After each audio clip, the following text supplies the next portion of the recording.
සුව අරණ අයිබෝන් සුබ දවසක්. අපි හැමෝම සතුටින් ජීවත් වෙන්න ඕන. ඒ සතුටත් එක්ක අපි හරිම ලස්සනට ජීවත් වෙන්න ඕන. ඔබ ඔබේ රූසපුව ගැන හිතනවනේ. ඔබේ සම ගැන, ඔබේ සිනහව ගැන, ඔබේ මූණ ගැන, මේ හැමදේම ගැන හිතනවා. රූපලාවන්‍යයත් එක්ක අපි බොහෝ වෙලාවට කාන්තාවන් එහෙම නැත්නම් පුරුෂ කියලා ભેදයක් නැහැ. අපි දෙගොල්ලොම නිරන්තරයෙන් ඒ ගැන අවධානයෙන් ඉන්නවා. මේ දේවල් එක්ක සමහර වෙලාවට ඔබ ඔබේ ලස්සන ගැන වැඩිපුර හිතන්න ගිහිල්ලා භාවිතා කරන දේවල් වලින් ඔබ මේ වෙනකොට අවලස්සන වෙලා ඇති. එහෙමත් නැත්නම් ඔබේ සමේ එහෙම නැත්නම් මුහුණේ කැලැල් ඇති වෙලා ඇති. ඒ දේවල් එක්ක කතා බහ කරනකොට සමහර වෙලාවට අපි ලස්සන වෙන්න උනත් යනකොට අපි ඒ ගැන හොඳ අවධානයෙන් කරන්න ඕන අවධානයක් ඇතුව. ඒ කියන්නේ අපි ඒ ගැන තේරුම් ගැනීමක් තියෙන්න ඕන. ගොඩක් වෙලාවට අපි නොහිතන විදිහට අපි නොහිතන නිෂ්පාදන භාවිතා කරාම අපිට මේ වගේ ගැටලු වලට මුහුණ දෙන්න සිද්ධ වෙන්න පුළුවන්. ඊට අමතරව අපේ තියෙන නොසැලකිලිමත්කම නිසා අපිට මේ වගේ දේවල් සිද්ධ වෙන්න පුළුවන්. ඔන්න ඔය දේවල් ගැන කතා බහ කරන්න අපි සූදානම් වෙලා ඉන්නවා. ඉතින් channel 1 සුවර්ණ කියන්නේ නිරන්තරයෙන් ඔබ වෙනුවෙන් ඔබේ ජීවිතය පිළිබඳව කතා කරන, ඔබේ සෞඛ්‍ය තත්ත්වය ගැන කතා කරන අපූර්ව වැඩසටහනක්. ඉතින් අදත් අපිත් එක්ක එකතු වෙලා ඉන්නවා මේ වැඩසටහනත් එක්ක සර්වාංග රෝග පිළිබඳ ජ්‍යෙෂ්ඨ වෛද්‍ය නිලධාරී කීර්තිශ්‍රී දේශමාන්‍ය ගෞරවාචාර්ය වෛද්‍ය නිලධාරී අනුර විජේසේකර වෛද්‍යතුමත්. අයිබෝන් වෛද්‍යතුමනි. අයිබෝන්. වෛද්‍යතුමනි, දැන් ගොඩක් වෙලාවට අපි ලස්සනට කැමතිනේ. අපි ලස්සනට හරි කැමති, ලස්සනට ජීවත් වෙන්න කැමති. ඒත් එක්ක මේ රූසපුව ගැන ගොඩක් වෙලාවට හිතනවා. ඒක දැන් පිරිමි අය ගැහනවා කියලා වෙනසක් නැහැ. දෙගොල්ලොම මේ දේවල් ගැන හිතනවා. අනිවාර්යයෙන්. බාහිර ආලේප තියෙනවා. ඒ වගේම අපි ශරීර අභ්‍යන්තරයට ඇතුල් කරගන්න දේවල් තියෙනවා ලස්සන වෙන්න. ওই දේවල් එක්ක පිරිසක් ඉන්නවා නොසැලකිලිමත්කම නිසා තියෙන ලස්සනත් නැති වෙනවා. පිලිස්සුම් තුවාල ඇති වෙන්න පුළුවන්, හදිසියේ ගින්නෙන් වෙන්න පුළුවන්. එහෙමත් නැත්නම් මේ සමහර වෙලාවට මේ බත උයන කාන්තාවම බත් හට්ටිය අල්ලනවා මුකුත් නැතුව. ඔව්. එතකොට මේ බත බාන්නේ මේ කාන්තාව නොසලකිලිමත්කම. ওই දේවල් නිසා අත් පිච්චෙන්න පුළුවන්. සමහර වෙලාවට තෙල් තාච්චියත් එක්ක ගනුදෙනු කරනකොට හිතන්න නැති වෙලාවක මූණට තෙල් විසික් වෙන්න පුළුවන්. ඊට අමතරව නොදැනුවත්ව සමහර ලාවට ඔය හොඳටම කිලිටු තියෙන රෙදි හොදන්න පුළුවන් කියලා අපි සමහර දියර වර්ග, සමහර කුඩු වර්ග භාවිතා කරාම අපි නොදැනුවත්ව මේ අතේ හැම පිච්චෙන්න පුළුවන්. මොකද මේ මෙලනින් එක කියන එක හරිම මේ සියුම් විදිහට තියෙන්නේ.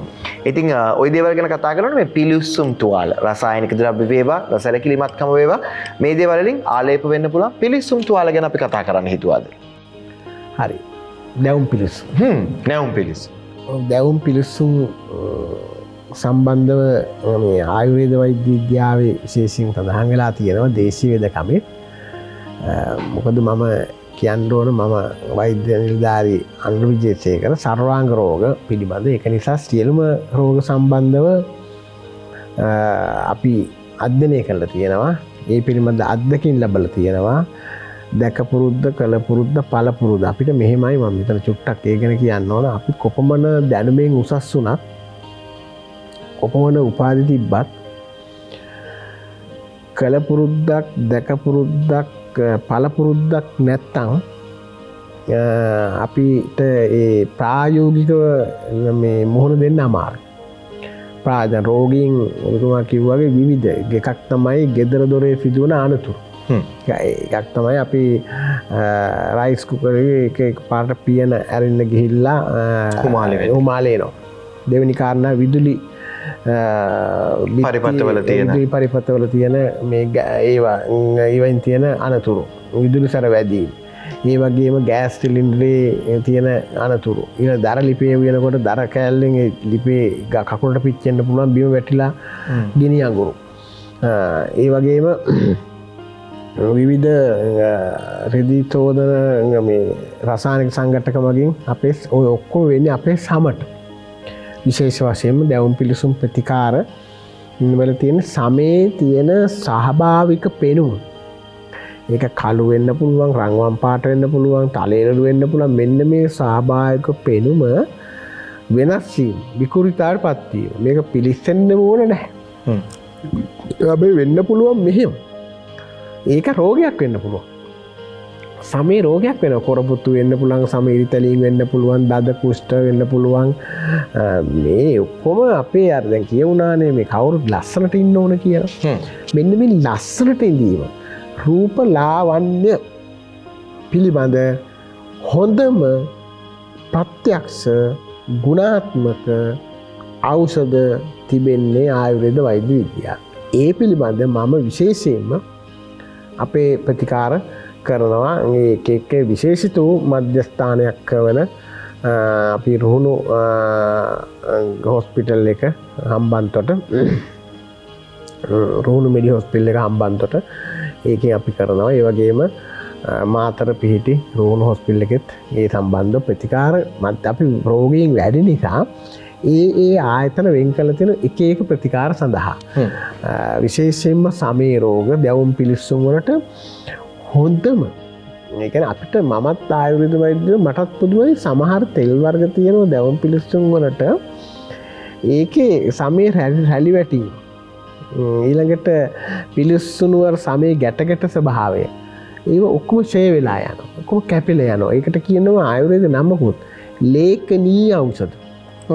ලේඛනීය කියලා කපා හැරීමේ මෙවැනි ඊළඟට මේ ඔක්කොම ගොඩක් දුරට දේශීය වෙදකමේ තියෙන්නේ. අපිට මගේ ගුරු ආචාර්ය මේ ගම්පහ යක්කල ගොරක දෙනියේ රාජසේකර වෙද පරම්පරාවෙන් තමයි මම ওই දැවුම් පිලිස්සුම් සම්බන්ධව එතුමා මට සම්පූර්ණම මූලාශ්‍රයක් නැතුව ගුරු මුස්තයන් ඔක්කොම මට කියලා දුන්න මේ අවස්ථාවේදී ඉතාමත්ම ඕනෑකමින් ශ්‍රද්ධාවෙන් ගෞරවාන්විතව මතක් කරනවා රාජසේකර වෙද පරම්පරාවේ අපේ රාජසේකර මහත්තයා අපිට දැවුම් පිලිස්සුම් සමේ රෝග ඒ පිළිබඳ දේශීය වෙදකම හොඳටම කියලා දුන්න. මම ඒව පාවිච්චි කරනවා. එතුමාගේ තෙලුත් මම පාවිච්චි කරනවා එක එක රෝගීන්ට. සහ මට කියලා දීලා තියෙනවා එක එක කසාය එක එක තැම්බු හොඳටම මං පහුගිය කාලේ ලාම්පු තෙල් වලින් පිරිසිච්ච සම්පූර්ණ මුළු ශරීරයෙන් පිරිස්සුණු කෙනෙක් සම තනි කරගත්තන් පස්සේ රෝස පාට වදමලක් වගේ අපි ප්‍රතිකාර කරලා යම් දැන්ට සුවය පවතිනවා. ඒ කියන්නේ මම මෙතන අදහස් කරේ මගේ දක්ෂතාවය නෙවෙයි සිංහල බෙහෙත්වල ප්‍රතිකාරවල තියෙන ගුණාත්මක භාවය. ඒ නිසා සමේ රැලි වැටීම් දැන් විශේෂයෙන් යටිපතුල් ඉරිතැලීම් කොරපොතු වගේ ස්වභාව තියෙන මේ චූටි දරුවන්ගේ තියෙන කොරපොතු වගේ ස්වභාව මේ හොඳ තරුණ ගෑනු ළමයින්ගේ තියෙනවා ඇඟ වියලි ස්වභාවය වැඩි අල්ලල්ලුවම ඒක නිකන් හරි ගොරෝසුයි.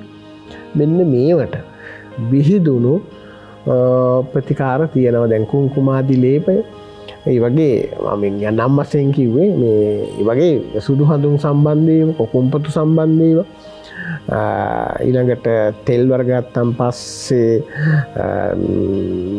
විවිධ විදියට විහිදුණු ඖෂධ මේ පැණි එළඟි තෙල් මේවා ඉතින් සමේ රෝග වලට අද්දුටු ප්‍රත්‍යක්ෂ ඖෂධ තමයි. එදා හැම ගෙදරම තිබුණා ඔසු උයනක්. හැම ගෙදරම දැන් වගේ විස්තර පැල තිබ්බේ නැහැ. එළියට බහිනකොටම අමු කහ පැලයක් තිබුණා. අමු ඉඟුරු පැලයක් තිබුණා. එතකොට කලාඳුරු ඊළඟට ගෙදර දොරේ හැදෙන රෝග සම්බන්ධයෙන් කප්පරවල්ලිය, ඉරිවේරිය මෙවැනි විශේෂ බෙහෙත් ටිකක් තිබුණා. ඒයිනුත් සමේ රෝග වලට මම කියන්න ගත්තේ ඔය දැවුම් පිලිස්සුම් වලට ඉතා හොඳ එකක් තමයි මේ කහ. අමු කහ ඊළඟේ වියලි කහ එවැනි ඖෂධ අපි ගොඩක් දුරට අපි අපෙන් ඈත් වුණා. අපි මේ පිළිබඳ දැනුවත් උනේ නැහැ ජනතාව. දැන් මේ ජනතාව මේකක් තමයි මේ මගේ ස්ථානට එන්න කියන එක නෙවෙයි. මම ප්‍රතිකාර මේවා මේ පිළිබඳ අපි මතක් කිරීමක් කරගෙන යනවා මේ වැඩසටහන. ඒ නිසා දැවුම් පිලිස්සුම් සමේ රෝග සම්බන්ධව කෙටි කාල සීමාවක් තුළ ප්‍රතිකාර කරලා සම්පූර්ණම සුව කරගන්න ප්‍රතිකාර පද්ධති තියෙනවා. ඉතින් ඔය විදිහට අපි කතා කරමින් ඉන්නේ පිලිස්සුම් තුවාල ගැන විවිධ ඔබේ ක්‍රියාකාරකම් සහ විවිධ දේවල් නිසා ඇතිවෙන පිලිස්සුම් තුවාල. ඔබටත් මේ වගේ අත්දැකීමක් ඇති. සමහරකට මේ වෙනකොටත් ඒ වගේ දෙයකින් ඔබ ගොඩක් වෙලාවට පීඩාවට පත් වෙලා ඇති. අපි විරාමයෙන් අනතුරු කතා කරන්න සූදානම්. ඒවට මොනවද බෙහෙත් වර්ග සහ කොයි විදිහටද ඒවා අවම කරගන්නේ කියන දේවල් කතා කරන්න අපි සූදානම් වෙලා ඉනවා. ඉතින් වෛද්‍යතුමන් මුණ ගැහෙන්න ඔබට අවස්ථාවක් තියෙනවා. Mahanama Medicheck Embilipitiya 071 78 0771 071 Blue Cross Hospital Borella 076 72 57 742 076 72 57 742 Ruhunu hospital Matara 04 1 75 72 301 04 1 75 72 301 කියන දුරකථන අංකවලට කතා කරලා ඔබට පුළුවන් වෛද්‍යතුමන් මුණ ගැහෙන්න දිනයක් වෙලාවක් වෙන් කරගන්න. ඉතින් විරාමෙන් අනතුරුව නැවතත් මුණ ගැහිම සුවර්ණ තුලින් මේ පිලිසුම් තුවාල එහෙම නැත්නම් නැවුම් පිලිසුම් ගැන කතා බහ කරන්න.